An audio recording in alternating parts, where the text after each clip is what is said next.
for your values and fight for your friends. Fight through this blight, find the light at the end. Through the age of the dragon, the people will talk of the day they were saved by a hero named Hawk.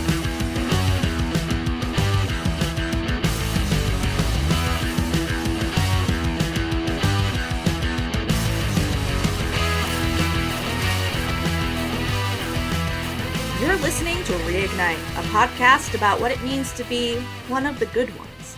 I'm Frankie. And I'm at AK Stormageddon. Please be advised that this episode contains a content warning for discussion of police brutality and or corruption. So, with Aveline in our party, our next step is to visit Sundermount to clear up that ambush. Once all the well-equipped bandits are dead, a job well done, right? Apparently not in Captain Jevon's eyes. Instead, he accuses Aveline of showboating and threatens to throw both Aveline and Hawk in jail if they disobey orders again. Aveline refuses to let it end there, so with some investigating, she learns that the ambush was meant for the lone patrol of Brennan, a guard who is carrying pay and orders from one location to another. She has passed this off to Donnic, who is now in the same danger Brennan was. Hawk and Aveline must rescue Donnic to discover what Captain Jevon has been hiding. Yeah, this is the first of many character-focused missions that kind of put the characters where they're meant to be within the narrative. So who did you bring for the way it should be? Aveline, of course. I mean, I told you I'll never pick Carter again. I have a better party member. So it was Varric and Anders. Okay. So you have Varric, Anders, and Aveline. I have Varric, Anders, and Aveline. Because yeah. Why would I pick my sibling when there's a perfectly better character now to pick? See, for me, my reason for not picking Bethany is just because I think Anders is cute. I mean, I like Bethany, but she's dead. And you have Carter. Carter. Like, part of me feels bad that you're stuck with Carter because he does suck. Carver. I'm sorry. See, I can't even get his name right because he sucks so bad. Correct. Carver sucks. Bethany, super sweet. I love her. But Anders is cute. So I'm going to bring Anders with me. Obviously. I'm going to try and bring Bethany to other things. I'm going to try not to bring Anders to every single thing. But I love him so much. Already. I know. You've just We've met just him. met, and he's so broody, and he cares about people. And that's very attractive. Yeah, so we have the same squad, which, makes sense. We don't really have that big of a squad right now. Correct. Our first task is to go to Sundermount to clear up this ambush, which it's a very, small kind of pocket. It's not really wilderness. It's just, it's not even cliffs. It's not even cliffs or a shore or anything like that. It's just kind of this trail. Yeah, this sparse. So this is a good place to talk about one of the major negatives of this game is the dungeons are barely a thing. Yeah. And what I mean by that is they're small and they're samey. So we'll fight in this kind of area about 13,000 more times throughout the game. And it's usually a couple of winding paths, bandits on certain corners, corpses or boxes on other corners to get loot. And it's pretty samey. And while I do enjoy the combat in this game, unfortunately, the environments that we do some of the base level exploring are identical to each other, which is one of the major complaints of this game. I do really enjoy the headcanon that a lot of people embrace, which is that we are seeing a story that is being told by Varric. So we are seeing what Cassandra is imagining as Varric tells the story. Right. So Cassandra just doesn't have a very good imagination. Right, which is a fun headcanon. It's probably not true, but it's fun to explain away why it looks like this. Yeah, I agree. Much. And honestly, I think you can argue that there is a positive to these kind of repetitive backgrounds because it forces you to focus more on the narrative that brings you there. Yeah, but I think it's also a valid complaint to feel repetitive. And I mean, as far as dungeons go within the pantheon of these games, these are the most basic and samey ones. I completely agree. I do not deny that. I just find that there is a slight benefit to it because I think when I'm not distracted by the landscape, it is easier for me to focus on narrative and why certain decisions are made. Yeah, for sure. That makes sense. So for me, I don't hate this.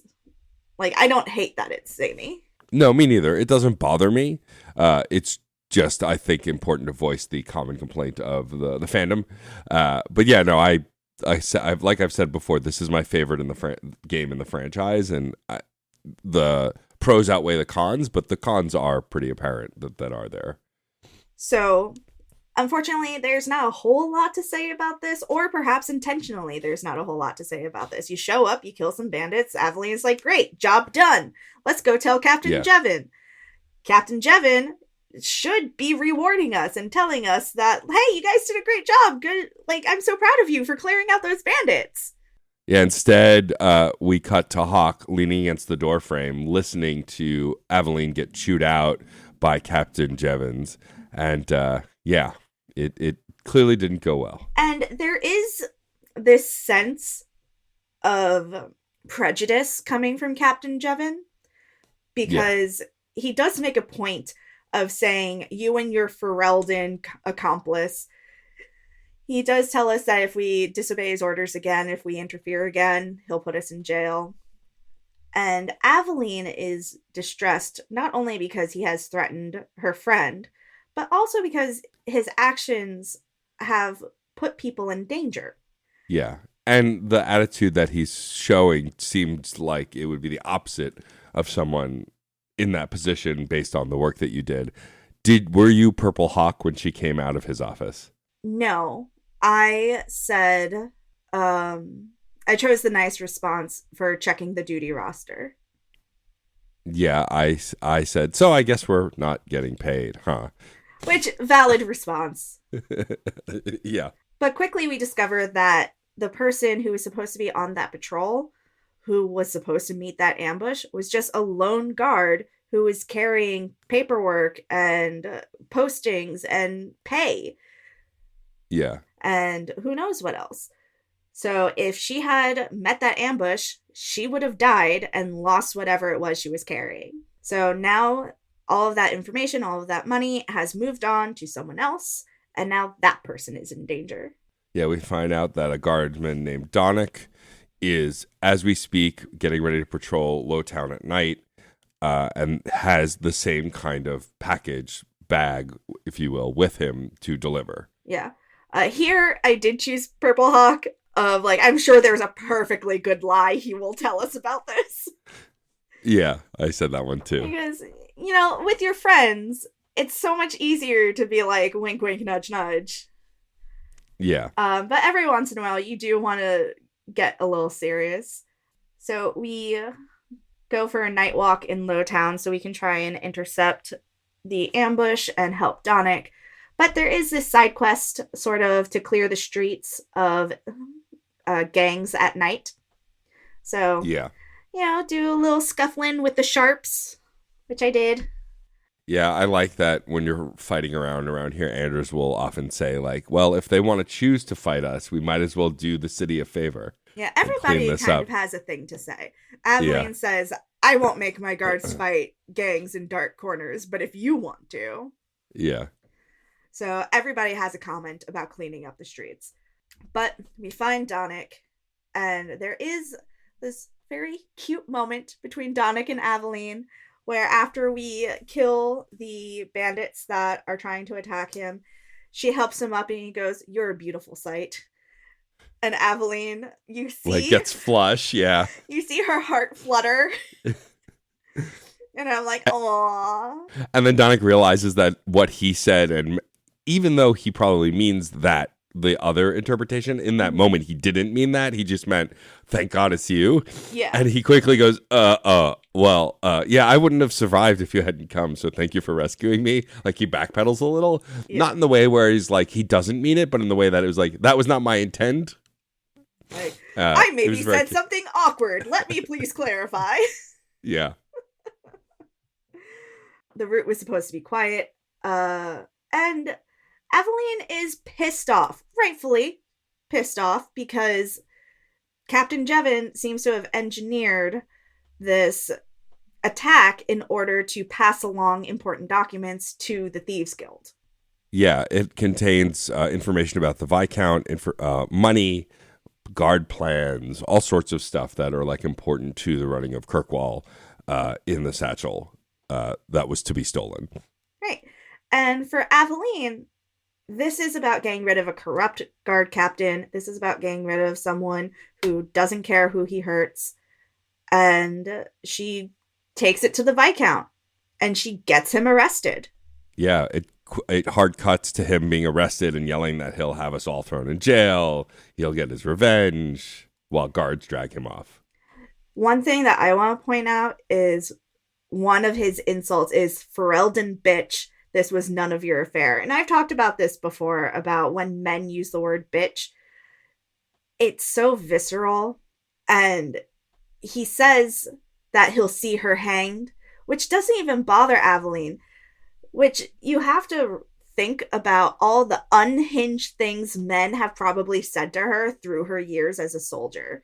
Like, we do know that men and women serve equally in the army in Ferelden, and we see it everywhere. We see female Templars, we see men and women equal on the battlefield. But as someone who's been socialized female, and you as someone who knows so many people socialized female, there is still this fear where you're surrounded by men and what they could do to you if they decided it. So for Aveline to be completely unflappable when somebody essentially threatens to murder her, it speaks to what she's been through and her strength and just her determination, I think. Yeah, she's clearly someone who's unfazed, at least visibly unfazed. We don't know what she's feeling on the inside, but she's visibly unfazed because I'm sure it's something she's had to work on all the years that she's been trying to defend the places that she loved, because it is unlikely that she was treated fairly in those places. And so she had to create this gruff exterior. I mean, even whenever we're talking with her or joking with her, most of the time her response is like very stern, very, oh, shut up, come on, let's go do the thing. Like, she's very much planted herself as this person who has to be an iron wall almost in order to get done what she needs to get done. And fortunately, because of her actions, she is then to become the new guard captain, according to the Viscount's assistant, the Seneschal. That's who he is. I knew what his title was. You got there. It's going to take months for it to go into effect, but she's going to be the new guard captain. And like at first she's a little thrown back, but then she absolutely just immediately leans into it. Yeah. Like, she feels that this is where she belongs and this is what she's due. Yeah. Which, totally valid. She is a very competent person. She knows how to take care of people, and that's really important to her. She never wants to let another person down again, which we find out in a conversation with her as we follow up to the ending of this particular narrative thread. Yeah. When we pop back in to check on her, we see Varric trying to convince her to help him with something. Yeah. And she refuses and says, I'm not going to help you steal ownership of the hanged man. Get out of my office. It's a very Varric moment. I do love their exchange where he goes, steal! Madam, you wound me. I'm about to. Like, Yeah, she's so quick. Yeah. She's so quick. She's so witty. And she is still deep in mourning for Wesley, and she thinks of him all the time. And even if you try to convince her that Wesley dying was not her fault, did you have her do it?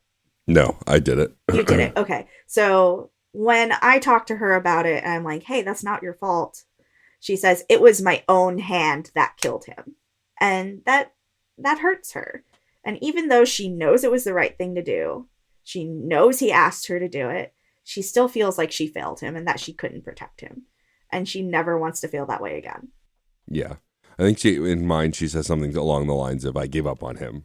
I know I didn't do it physically, but I gave up on him. Do you do that little flirt with her at the end? I don't.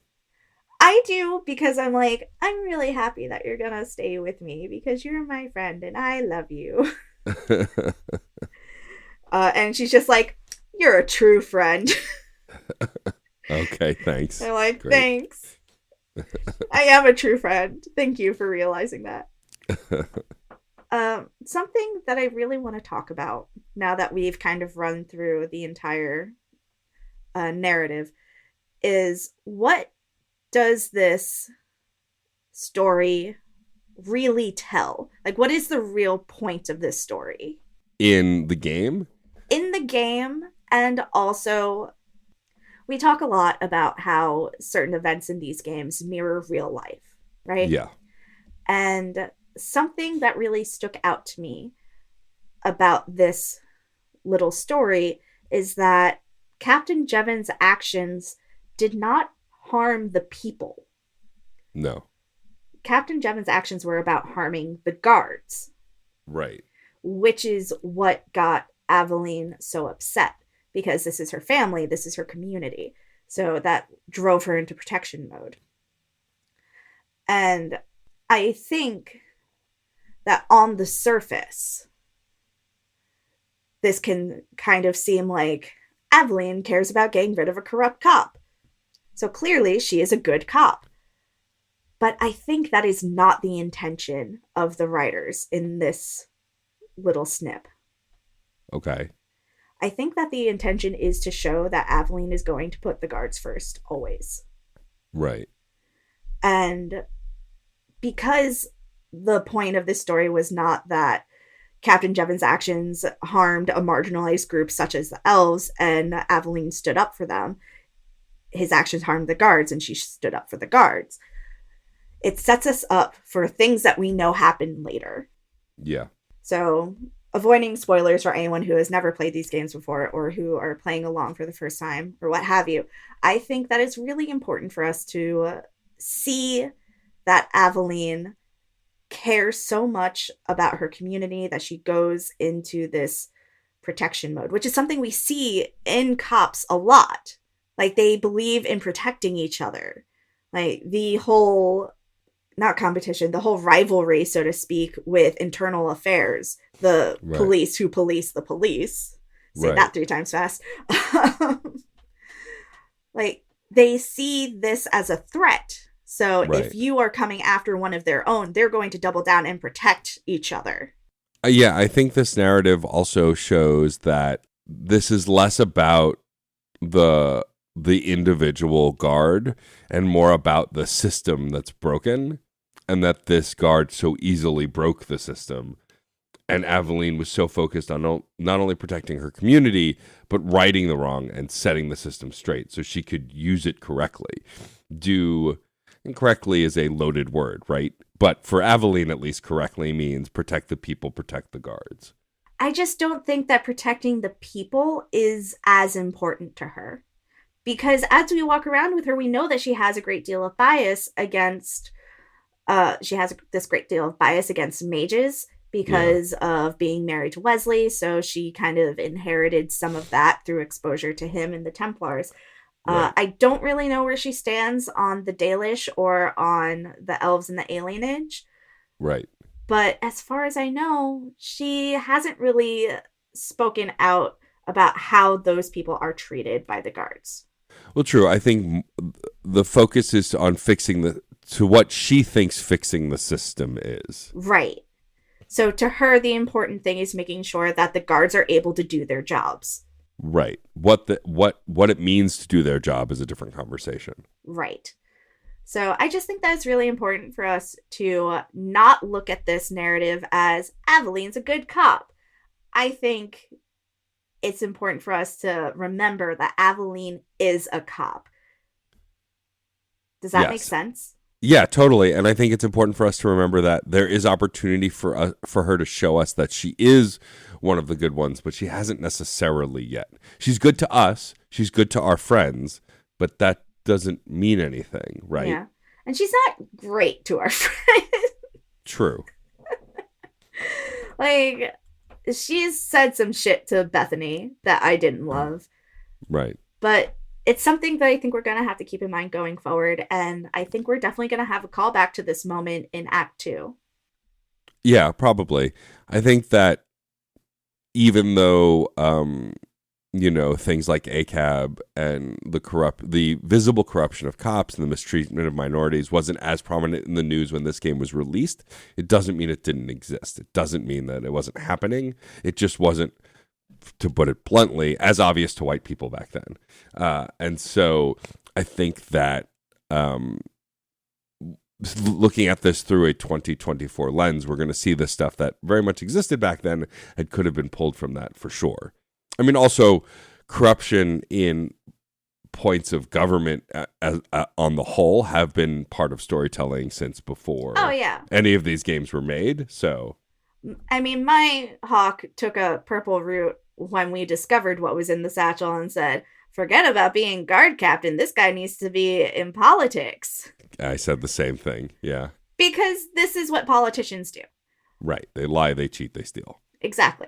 So, I don't know. I thought it was really important for us to acknowledge this about Aveline and to not just gloss over her and pretend that everything she does is correct. Yeah. I mean, I think the thing that makes Dragon Age 2 one of the more interesting games is I think every member of the cast, especially the party members, are all complicated characters who are not inherently good, period. Hawk can be good, period, depending on how you play him or her, or them. But the other characters definitely ride the line. And like even Anders, who claims to be doing things for the right reasons, doesn't always go about it the right way. And so I think it's an interesting through line, not only just to this mission, but to the entirety of Dragon Age 2's story, is this idea that what is it like when you play a game full of heroes who aren't perfect? Yeah, they're all flawed. Right. Because in a lot of other fantasy stories, the hero is virtuous and true. You think of your Aragorns and your Frodos or whatever, and even they show dark sides of themselves in those films and books, but like it is more common for the hero, the knight, to be flawless, and this story is not that story. Even if you play Hawk that way, the other characters are definitely not like that. So what I would really like is to turn this question to our listenership. If you have any thoughts about what this mini plot signifies for Aveline, if you have any opinions that you'd like to share, we'd really love it if you can email in your thoughts at reignitepod@gmail.com. Please share with us. Yeah, we haven't done listener mail in a while, and I know a few of you out there who used to write us all the time are still listening. You can also write it in the Discord. If you want us to read it on the show, just flag it. Hey, I'm responding to the call to action from the last episode. We're happy to grab it from Discord also. Speaking of the Discord, also, I do want to shout out one of our community members who constantly responds like almost commentary style to our episodes, which Dorian? I love. Yes, Dorian Gamer on the Discord, bless you, because every time we release a new episode, you post a bunch of stuff. And my favorite thing from the last post that they did was they posted going to the Hanged Man and then the gif of John Mulaney going, "That's my wife," in reference to Isabella, which made me laugh very hard. Yeah. Dorian's great. Dorian is bae. Yeah. That is how I feel about it. We appreciate you. Anyone who wants to do that in the episode discussion channel, we greatly appreciate it. This is meant to be interactive to the best of our ability. So please comment, say things, especially those who have played these games many times, because it's always fun to hear your thoughts as you have an even broader view of what we're talking about than even sometimes both of us do. Speaking of the Discord, Kaz also said something that I'd like to shout out. Kaz says that they're very happy we're into DA2 because they do really love that game. And it's definitely the one that they struggle with decisions in the most of the three. Interesting. I mean, yeah, it's the decisions feel like they have more weight in this game, especially than the last one. There's something about the way the narrative plays out that it does feel like the the Grey Warden is just kind of the hero of Ferelden is just kind of along for the ride. You know, the Duncan dies, and then they're like, "Well, I guess it's your job now," and you kind of just bumble through a lot of the early choices. Whereas in this, because you're playing an established character with an established reputation, the weight of your decisions just feel more, like I said, compared to Shepard, who also is an established character that you are then controlling during the midst of their career and their life. Yeah. I feel like there are a lot of really difficult moments in Dragon Age 2. So we'll see how we handle them. Yeah, you have that to look forward to. Yeah. Is there anything else that you want to talk about, Matt? I don't think so. I do want to shout out that if you see side quests in the areas where you're playing, we may not necessarily cover them, but you're welcome to do them. I think we're trying to stick to the main story missions and the companion missions, but like the smaller side missions, things you get from letters and stuff, if you want to clean them up, you can. We'll cover them, but like Frankie said today, like there are some that are just like, go kill these guys or go do that thing, that are kind of not worth really diving deep into. So feel free to clean those up to help you level up and all of that. Yeah. Okay. That's kind of it. Yep. In the next episode, we're going to take on Birthright, which is finding our grandparents' will and finding out what really happened with Gamlen, since it is obvious at this point in the story that he is absolutely full of shit. What are you talking about? Gamlen is so honest. He tells us everything just like it is. Gamlen would never lie. So you can do that mission. Yeah. It'll be a fun conversation to talk about, at least, if nothing else. So if you like what you heard here, you can follow us on social media. We're at ReignitePod on Twitter, Blue Sky, Tumblr, and Instagram, facebook.com/reignitepod, or send us an email at reignitepod@gmail.com. You can also find us on Twitter at Frankie B. Writes and DJ_Stormageddon. And on Blue Sky, we're Frankie B. Writes and DJ Stormageddon. Remember, there's no underscore on Blue Sky. Please rate, review, and subscribe on your favorite podcatcher if you can. It helps us get seen so other people can find us. That way, when folks go to the search bar and look up, are all City Guard bad, they can find this episode. I don't know. Just trying to think of search terms off the top of my head. Especially since we don't have the episode titles right away. It's like I'm just trying to come up with shit on the fly. Go rate and review our podcast. That's the moral of the story. I think you need to sit down and come up with SEO search terms for each episode. Yeah. Like, I'll do the outline, you do the SEO. Okay, great. Good. Perfect. We're members of the Certain Point of View Network. Visit certainpov.com to find more nerdy podcasts, each with a unique point of view. You can also find a permanent invite link to our Discord server on the website. Join the conversation, and don't forget to check our show notes because that link is there too. Yes, we link to both the Discord and Spotify and Apple Podcasts, but you can also rate and review us on Pocket Casts and Good Pods and a bunch of other places. So literally wherever you listen, they likely will have a way to rate and review us. And if not, then go to those other places. They're good pods, Matt. They are. They are good pods. So I'm told anyway. As for personal plugs, I have the usual stuff. I did make an announcement last week. Sad to say that Screen Snark has come to an end after a 6-year run, 140 plus episodes.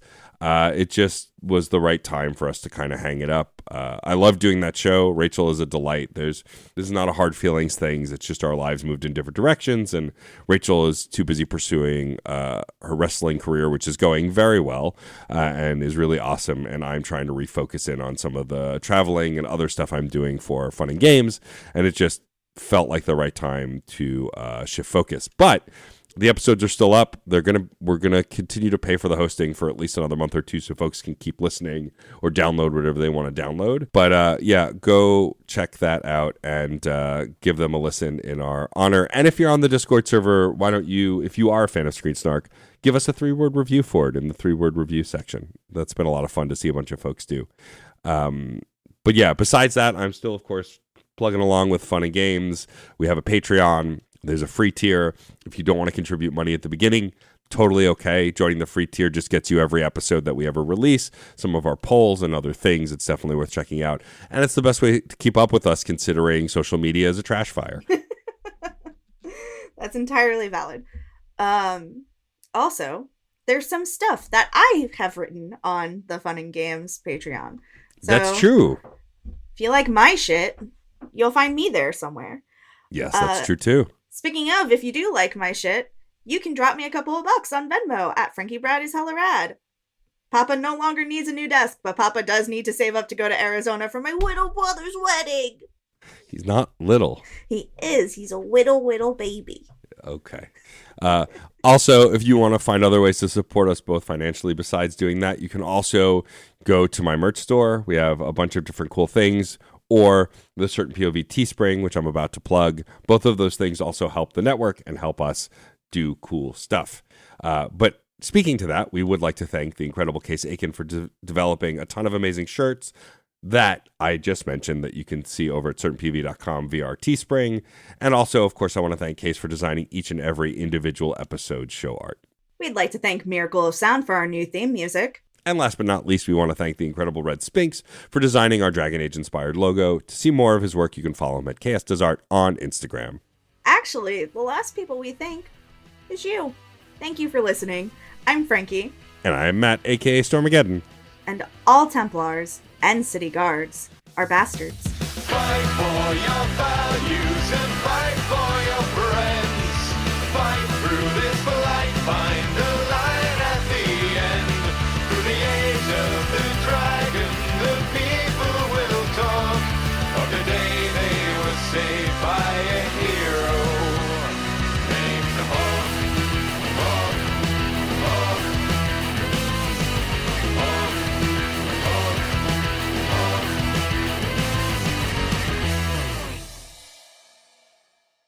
Video games are a unique medium. They can tell stories, Immerse us in strange, fantastic worlds. blur the very boundaries of our reality. But at the end of the day, video games are fun. Whatever fun is to you. I'm Jeff Moonen, And I am Matt, a.k.a. Stormageddon. and on Fun and Games, we talk about the history, trends, and community of video games. It's a celebration of all the games we play and all the fun we find within them. And there's so many more games out there, so we hope you'll share in that conversation with us. Fun and Games podcast with Matt and Jeff. Find us on certainpov.com or wherever you get your podcasts.